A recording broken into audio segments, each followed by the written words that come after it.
Welcome back, everyone. Thanks for joining me once again on this reverse recruitment 0% growth LTC. Today, we're taking a hike through some dangerous woods, so I brought backup. Hey everyone, my name is Jimmy, and I've been playing Fire Emblem for many years, with my biggest affinity being towards Radiant Dawn. I saw this run and was super interested in being able to co-commentate it, and hopefully I can provide some help through this forest. Yeah, it's always nice to, meet someone with a shared interest, and just, I've met multiple people through not just this Fire Emblem game, but others as well, that I wouldn't have known otherwise, and I don't know, that's just cool to me. Absolutely. Yeah. So we're here on 4-2, big old forest, big old route map, as we've been seeing in part 4 already. Here, this little move by Sigrun just demonstrates that if Marcia had missed her attack, Sigrun could mop up. Not a huge deal as we contain that warrior next. But yeah, it's a bit of a doozy. Our tools are decent, and we have some flyers that can move around, and after transforming, Raphael can chant for 4 units at once. But the combat, it's like borderline in places. So we need to make the most of all of our tools here. It's borderline in a lot of good ways. You'll end up seeing how close some of these end up mathing out. Radiant Dawn has a way of having ranges for stats units, and you can see how flashing goes about skeeting around some of these lines of how the growth rates and bases were done for enemy units. Alrighty, say hello to Fiona officially. We've seen her 2 times already, but now we get to see her for real. She is another 29 speed unit. They just keep popping up like that. We've given her Adept, and she's coming in at a biorhythm curve that is not the baseline, because, presumably, because she participated in 3 endgame. Because she appears to be on turn 4 of her biorhythm curve, about to go into turn 5 on this enemy phase, which would match up with the 4 turn that we got on 3 endgame. I don't know why 311 wouldn't count, because she stood up there and she was on the map for 5 turns. If anyone knows why her biorhythm starts out there, I would love to know. And we did have to rescue her forward with Rhys. That is our first use of that rescue staff. And it's a bit of a rescue boost, because I know normally it prioritizes warping the unit to the north of the rescuer. And I don't exactly know the priority for the rest of them. So the priority for Radiant Dawn is actually counterclockwise, starting from the north. So it does go northwest, southeast for its priority order. Okay, so even if Sigrun weren't to Rhys's right, Fiona still would have gone left. Absolutely. Okay, gotcha. Cool. So this is where Fiona has to do some work here. She is one of our best, well, she's pretty much the best combat unit we have at this stage, with her strength that is higher than Marcia's and her speed stat that is on par. And so you can see that with her spear, which she joins with, she is barely one-rounding certain enemies, but these generals, she does need to muscle through with an Adept or a Soul Proc. The math on that, thanks to her biorhythm being good on this enemy phase, is that if she doubles an enemy, she has a 77.4% chance to proc something. And if she procs something, then she kills them. So yeah, Radiant Dawn's really cool with the soul skill. It's actually considered a crit, even though it's skill based. So her having soul or adept almost guarantees that she kills a unit as long as she's proccing one of them. Well, counterexample, but yeah, the spear does have slightly subpar accuracy, and she was a weapon triangle disadvantage for that combat. But she left 2 enemies alive. That's the maximum we can leave alive, so we're fine. We only had to burn most of our spear to do it. Okay. Hope you're enjoying the Forge games, by the way. I had a lot of fun coming up with them. They're wonderful. Also, how many forges did you do before starting this chapter? Right, okay. So this is a really important chapter for forging, in that it's the first chapter in part 4 where you get to forge. And at this point, you get access to forged silver weapons, which is a 3 might jump from forged steel. This is a big deal. This is the reason why we're perfectly one-running those generals on the right side with Blood Tide. So we have forged a total of 4 silver lances, a silver sword, 2 javelins, a silver axe, and a fire tome. And I had to sell a whole lot of stuff because for some reason lance is the most expensive forged weapon. They cost a lot, but I'll cut myself short for now and introduce Zihark, who we're very happy to see. Another 29 speed unit, believe it or not, it just keeps happening somehow. He joins with Best Biorhythm, probably also because of 3E. He was an enemy on that map, so his Biorhythm curve gets some chances to progress. And we have prepared a few gifts for him. Yeah, one being perfectly getting a Master Crown, immediately going into his tier 3. It gives him that +2 speed, which is definitely super helpful, but also his very own forged weapon that Flashing was talking about earlier. Ziharbinger. Yeah, it is quite fun. Zihark is really fast, and I know Sal is going to be really happy to see him do some work because we need him on the right side of the map. He is... we have to send like all of our flyers over to, traverse the map on the left side. So despite his late, turn 2 join time, it is really nice to have him around. Yeah, this map is really interestingly designed to where it gives you the option to go the west path or the south path. It can be a little bit more time consuming for certain players if you don't ever split up your party, because this is a route map. So it takes a little bit longer, and there's a little bit more bulkier units to the south that you wouldn't normally expect, so it's very helpful to have Zihark here. Very much so. Shout out to Oliver getting a shove in there on his favorite beauty project. We were definitely picking fights with Herons, the amount of shoving we're doing here. Oh gosh, they need it so bad. Okay, so we're going to leave pretty much the entire right side to Zihark for a while. Ina just has to get out of there for the time being. I'm calculating the general's range through the thickets. It costs them, I think, 2 to move through, so she's going to be well out of range. It's fine. And something that Flashing mentioned, if y'all haven't checked out part 1 of this, dragons aren't affected by thickets, which is a very interesting thing. Transformed dragons aren't affected by thickets. Yeah. Normally in vanilla, you would never figure that out unless you paid very close attention to the dragons in 4.5. Which coincidentally is also this army. This army will be traveling to that map, yes. You're correct. Speaking of dragons, we got a Worm Slayer. Mm-hmm.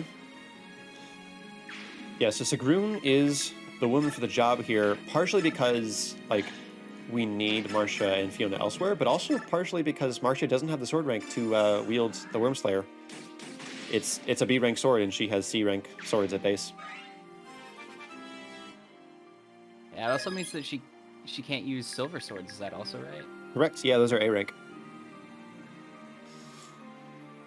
And so Marcia is equipped with the Resolved skill at this point, so we're going to send her pretty deep in the paint in order to activate Resolve, so that she can double some Swordmasters near Valtome.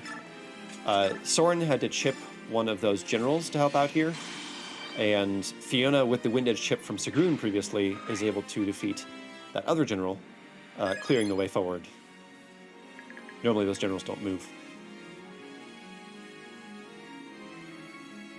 Here we have to form a little choke point to not let the Sage and the Paladin through. Marcia doesn't have a 2-range weapon equipped this turn, so we want to make the Sage not attack her. We want to make her attack, or the Sage attack someone who can retaliate, as you might expect.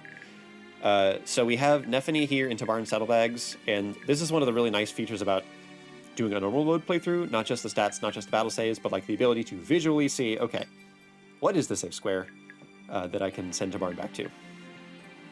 Yeah, not having this on hard mode would be very difficult to find flyers, ranges. It's just never fun. And I think to this day, it's still one of the only Fire Emblem games where it prevents you from checking ranges because of its difficulty. I think it's the only one. Yeah, and there are, mods that let you overcome that and just re-enable it in hard mode, which, could certainly Could do. be helpful. Yeah. So while Marcia activates Resolve and obliterates Baltome's personal defense, my question for you, Flashing, is what is your favorite Fire Emblem game? Interesting. Okay.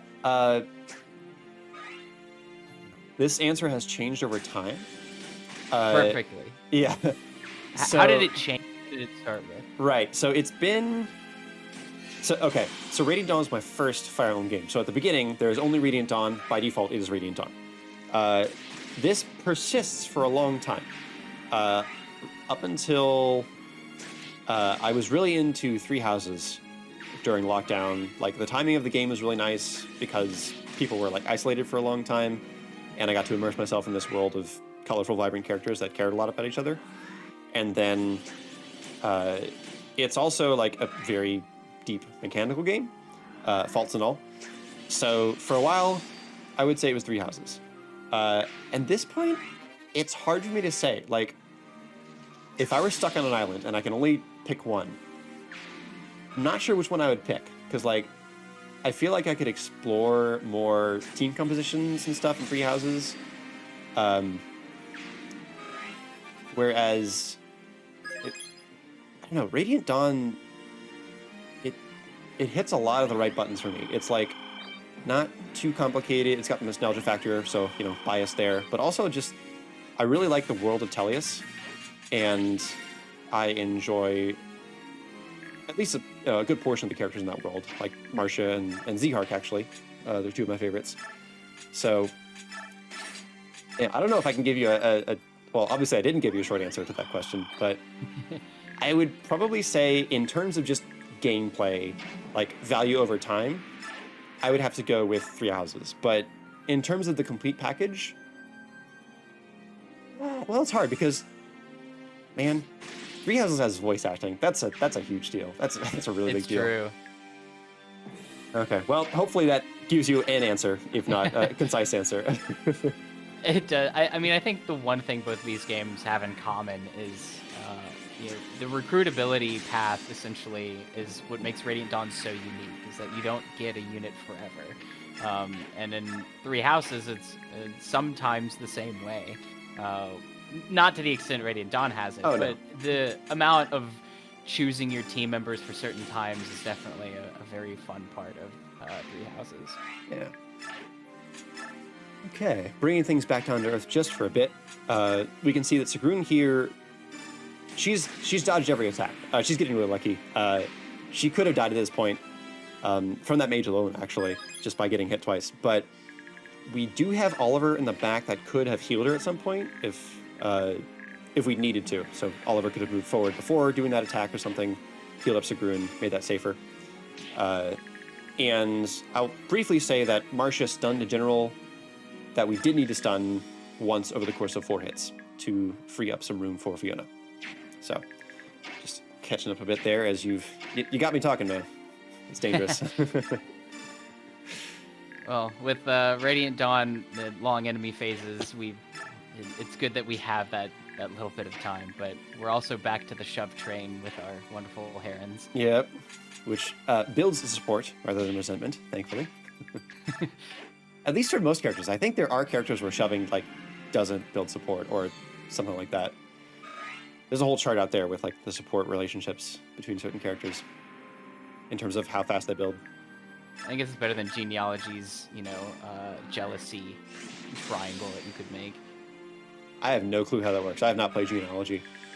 Really? Nope. Okay, well this is a good one. So just like in normal Fire Emblems, having units next to each other builds friendship points. You can accelerate the rate at which friendship points exist by adding in a third party, which makes one person jealous. So it will accelerate the love growth between two characters quicker.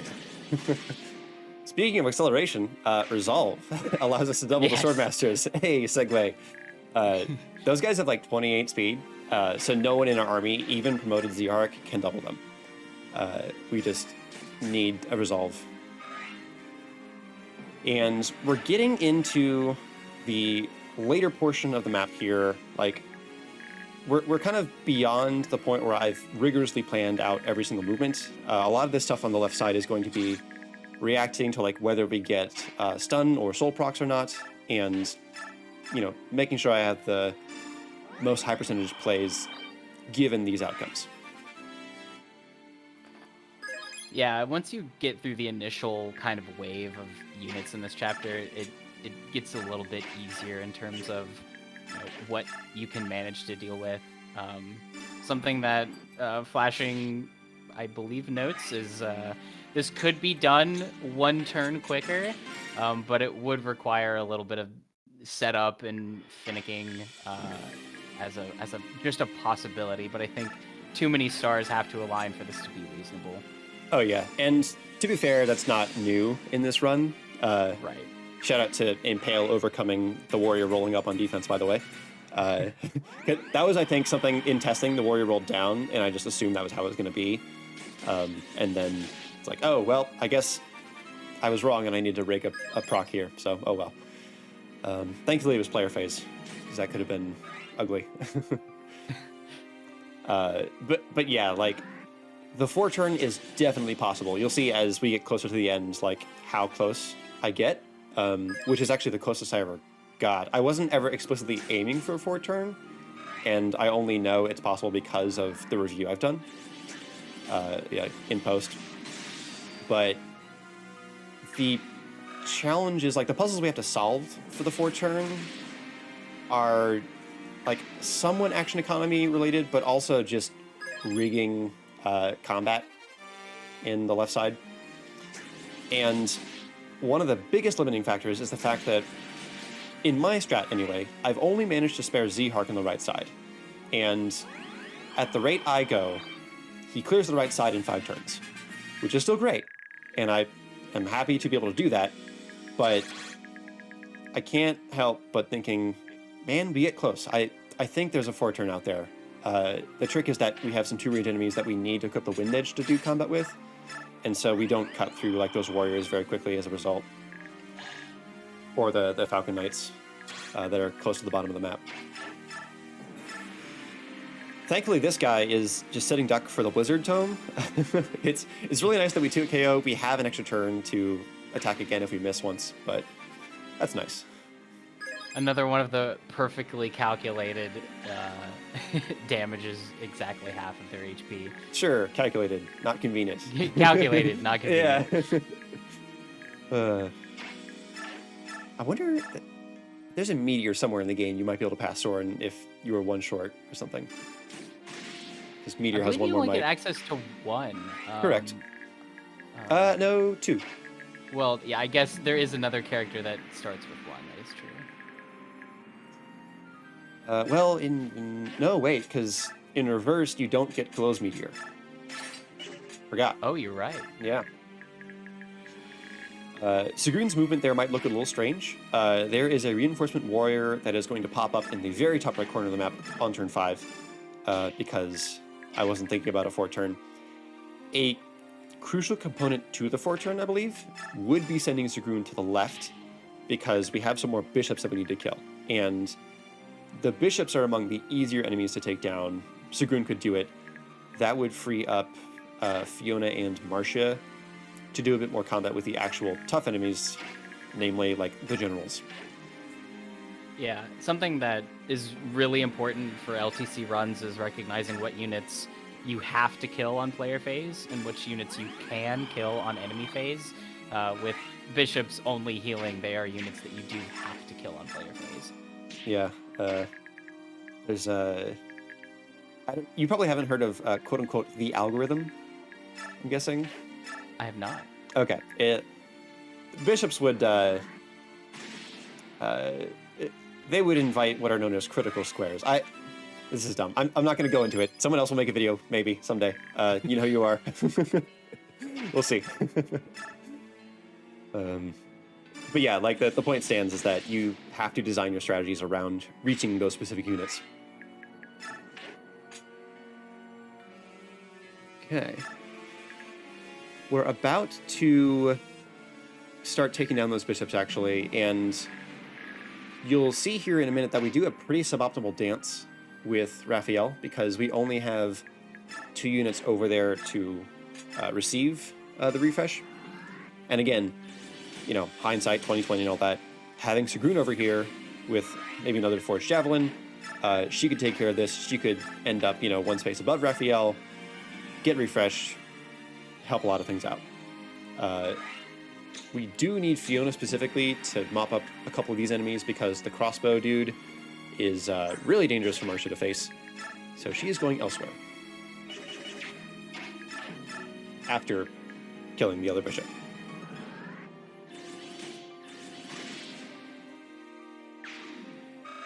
Yeah, Valtome will have to pay for his sins, and thankfully Fiona is the right one for the job in this run. Wee-hee-hee! That laugh. Oh, it's great. Valtome is a boss with 25 speed, which is really convenient for all of these 29 speed units that we have running around. Absolutely. Yeah. You get a free light tome for it. Fun fact on this light tome that you're about to receive after this, a 4th level up for Fiona. Valora is one of the few items in Fire Emblem where the player gets an item that poisons the enemy. Yeah, you like can forge poison weapons in 3 houses, but like, why? Why would you? Yeah. It's even like one of the most rare materials, like Venom Stone. Right. So yeah, it's weird. Okay, again, Zihark here, limiting factor in the clear as we see the crossbow man attack from one range and get Astrid. That is kind of a perk of equipping 1/2 range weapons against 1/2 range enemies. They prefer to attack from up close for some reason. Just something I've observed. It works out to our favor here because we get to just Astra him and not have to worry about the next round him still being alive. And more Astrum. Or sorry, Astrum, not Astra. This is PAL. Yeah. But Zihark, like, I don't think, well, I'm sure there is some kind of improvement I could make to how he approaches this right side, because he didn't full move each turn. Like, he has squares that he could still progress forward and get within that Falcon Knight's range. So figuring out how he could do everything he needs to do would be big for this map. It just, by the time I reviewed this footage, I was well into production and, wasn't about to go back and replay this map. Yeah. One of the other last 2 units that you see is something that we haven't quite touched on, is that generals in Radiant Dawn are just a lot beefier than they are in other games. They're really fast and they have high defense and res that you normally just wouldn't see out of a Fire Emblem game. Yeah, I honestly appreciate the challenge, but yeah, they are beefy enemies, and they consume, or they dictate a lot of your resource management, like in terms of hammers and combat units and all that stuff. Like you plan around doing your best to kill the generals, and most of the rest will follow. Okay, and we are wrapping up pretty soon. We only had like 5 enemies at the start of this turn, so we were pretty close to the 4 turn, even just in this strat. With the improvements to like Sigrun and Zihark's pathing, you'd still have to rig some combat, but you could do it. Yeah, that one reinforcement in the top right is definitely never fun to deal with. Yeah, especially when more of them show up later. You just have to keep running around and around the map. We Hammerne the rescue staff because we will need all of its charges in 4-5. Slight spoiler, hint, hint, wink, wink. And we mop up. One final note, Sigrun has a steel blade and exactly 2 hit KOs with Blood Tide. You could easily forge a silver sword and, clear more thresholds if you needed to. So that's 4-2 in 5 turns. Thanks for being back up, Jimmy. Absolutely. We crossed another senator off our list. We Time did. to get another. Yep. Bye-bye, Valtome. Join me next time to meet an angel in the desert. Take care, everyone.